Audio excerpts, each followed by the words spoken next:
नमस्कार, सबा शाहिद शेख के साथ कैपिटल टीवी देख रहे हैं आप। आज बात उन 4 नेता, अपराधी, आतंकी और जिहादी के बारे में जो आज चक्रव्यूह के चक्र में फंसा है। उनके कारनामों को एक्सपोज करूंगी, पूरी डिटेल में इनका कच्चा चिट्ठा खोलूंगी। तो चलिए बताते हैं आज के वो कुछ नाम जो चक्रव्यूह के चक्र में आ गए हैं। वो है आजम खान, दूसरा है लाउड स्पीकर, तीसरा है अतीक अहमद, चौथा है एक जिहादी। सबसे पहले बात आजम खान की। रामपुर की एक विशेष अदालत ने समाजवादी पार्टी के वरिष्ठ नेता आजम खान को राहत दी। दरअसल 2019 में हेट स्पीच मामले में की गई 3 साल की कैद की सजा को खारिज कर दिया गया है। आजम खान के वकील विनोद शर्मा ने बताया कि निचली अदालत के खिलाफ हमने अपील दाखिल की थी।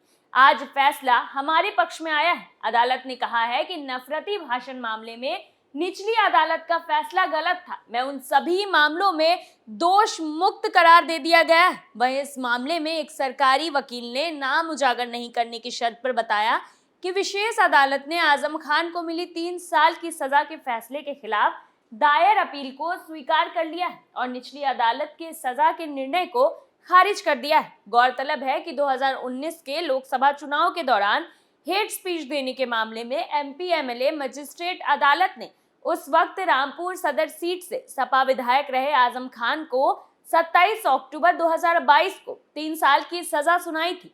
उसके बाद उनकी विधानसभा सदस्यता खत्म कर दी गई थी और वोट देने का अधिकार भी वापस ले लिया गया था। आजम खान ने निचली अदालत के इस निर्णय के खिलाफ विशेष न्यायाधीश एमपी एमएलए अदालत में अपील की थी। उनकी विधानसभा सदस्यता खत्म होने के बाद पिछले साल रामपुर सदर सीट पर उपचुनाव हुआ था, जिसमें भाजपा प्रत्याशी आकाश सक्सेना ने आजम खान के करीबी सपा उम्मीदवार आसिम रजा को हराया था। अदालत से आज राहत मिलने के बावजूद खान की विधानसभा सदस्यता फिलहाल बहाल होना मुश्किल है, क्योंकि अवैध रूप से मार्ग जाम करने के मामले में मुरादाबाद की एक अदालत ने आजम खान और उनके बेटे अब्दुल्ला आजम को इसी साल 2-2 साल की सजा सुनाई थी। इसके बाद अब्दुल्ला की भी विधानसभा सदस्यता खत्म कर दी गई थी। इस मामले में भी सजा सुनाए जाने के कारण आजम खान की सदस्यता फिलहाल बहाल होना मुश्किल है।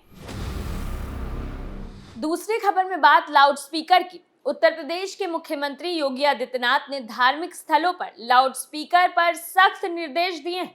उन्होंने कहा कि रोक के बावजूद लाउड स्पीकर लगाना बर्दाश्त नहीं है। सीएम योगी ने अधिकारियों से कहा कि अभियान चलाकर धार्मिक स्थलों पर लगे लाउड स्पीकरों की ध्वनि पूर्व की भांति मानक के अनुरूप नियंत्रित कराई जाए। उन्होंने कहा कुछ महीने पहले सहज संवाद के माध्यम से धर्म स्थलों से लाउड स्पीकर हटाने की कार्रवाई हुई थी।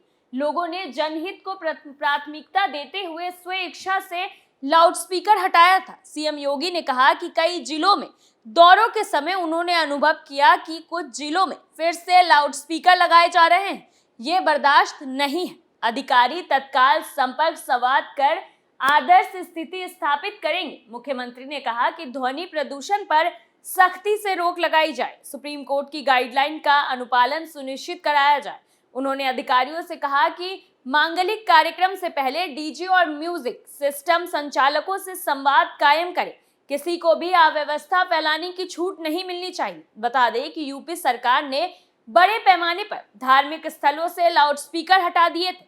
सीएम योगी आदित्यनाथ ने कहा था कि यूपी में लाखों की संख्या में लाउड स्पीकर हटाए जा चुके हैं और अधिकारियों को यह सुनिश्चित करने का निर्देश दिया है कि लाउड स्पीकरों को दोबारा न लगाया जाए। प्रदेश में हाल ही में हुए नगरीय निकाय चुनाव और पूर्व त्योहारों के बाद मुख्यमंत्री योगी आदित्यनाथ को एक उच्च स्तरीय बैठक में गृह विभाग की समीक्षा की। इस दौरान उन्होंने शासन स्तर के वरिष्ठ अधिकारियों और जिला, रेंज, जोन और मंडल स्तर पर तैनात वरिष्ठ प्रशासनिक और पुलिस अधिकारियों के साथ वीडियो कॉन्फ्रेंसिंग के जरिए बैठक कर जरूरी दिशा निर्देश दिए हैं। तीसरी खबर में बात अतीक अहमद की। माफिया अतीक अहमद और अशरफ की हत्या के 40 दिन पूरे हो गए हैं। इस्लाम धर्म के मुताबिक आज अतीक और अशरफ का 40वां है।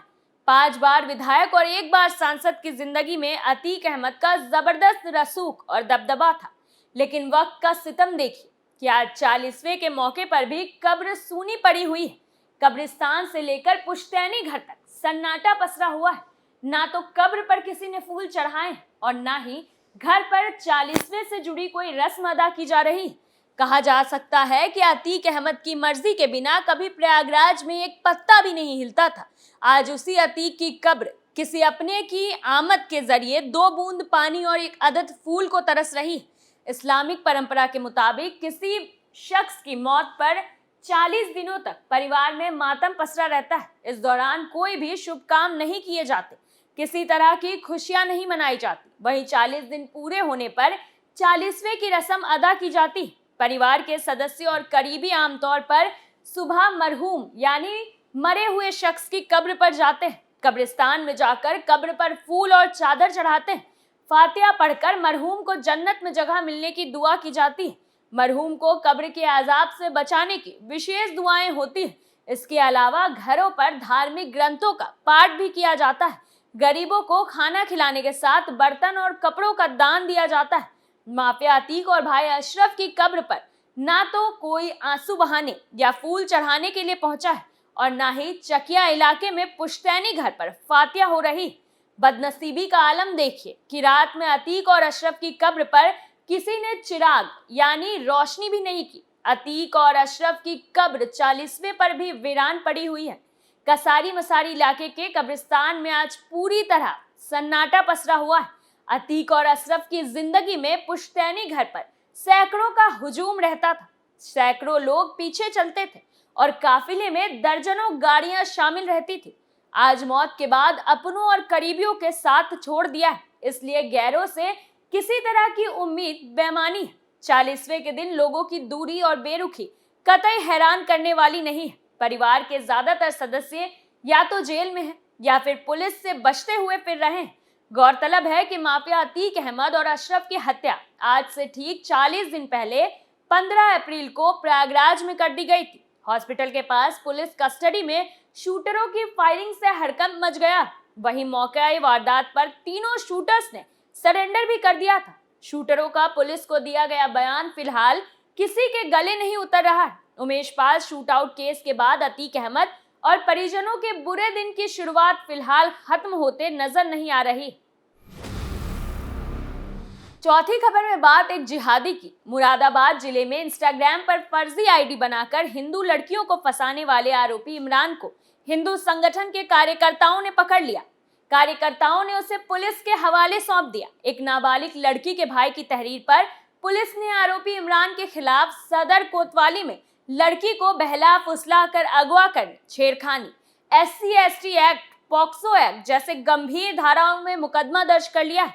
पुलिस उससे पूछताछ में लगी हुई। आपको बता दें कि आरोपी इमरान ने इंस्टाग्राम पर अपनी आईडी बना रखी थी, जहां पर अपना नाम राहुल गुज्जर लिखा था। आईडी बनाने के कुछ दिनों बाद इमरान की अमरोहा में रहने वाली एक नाबालिग लड़की जो 12वीं क्लास में पढ़ती है, उससे जान पहचान हो गई। दोनों में इंस्टाग्राम पर बातचीत होने लगी। इसी बीच इमरान ने बीती 24 मई को छात्रा को मुरादाबाद मिलने के लिए बुलाया। उसके बुलावे पर छात्रा मुरादाबाद आ गई। यहाँ इमरान उसे एक होटल में लेकर गया। इसी दौरान कुछ हिंदू संगठनों को इसकी भनक लग गई। उन्होंने मौके पर पहुंचकर इमरान को पकड़ लिया और पुलिस के हवाले कर दिया। पुलिस ने जब इमरान का मोबाइल चेक किया तो उसने हिंदू नाम रख फर्जी आईडी बनाई हुई थी, जिससे आरोपी ने नाबालिग छात्रा को अपने जाल में फंसा लिया था। आरोपी के मोबाइल में कुछ आपत्तिजनक वीडियो और फोटो भी मिलने की बात सामने आई है। हिंदू संगठन के पदाधिकारी राम राजपूत ने बताया कि लड़की के भाई की तरफ से कोतवाली शिकायत दी गई है। शिकायत के आधार पर पुलिस ने FIR दर्ज कर ली है और आरोपी को जेल भेज दिया है। वहीं मुरादाबाद SSP हेमराज मीना ने बताया कि एक शिकायत कोतवाली में प्राप्त हुई थी। पूरे प्रकरण में पुलिस के द्वारा आरोपी की गिरफ्तारी की गई है। आरोपी को गिरफ्तार करते हुए जिला अस्पताल में मेडिकल कराया गया है, जिसके बाद जेल भेजने की कार्रवाई की गई। पीड़िता के परिजनों की एक शिकायत कोतवाली में पहुंचकर की गई थी, जिस शिकायत पर पुलिस ने सुसंगत धाराओं में मुकदमा दर्ज किया और पुलिस ने पूरे प्रकरण में वैधानिक कार्रवाई को अंजाम दिया। फिलहाल के लिए चक्रव्यूह में मेरे साथ इतना ही। कल फिर कौन किसके चंगुल में फंसेगा, नए मुद्दों के साथ फिर पेश होंगे। आप बने रहिए कैपिटल TV उत्तर प्रदेश के साथ और मुझे सबा शाहिद शेख को इजाजत दीजिए। नमस्कार।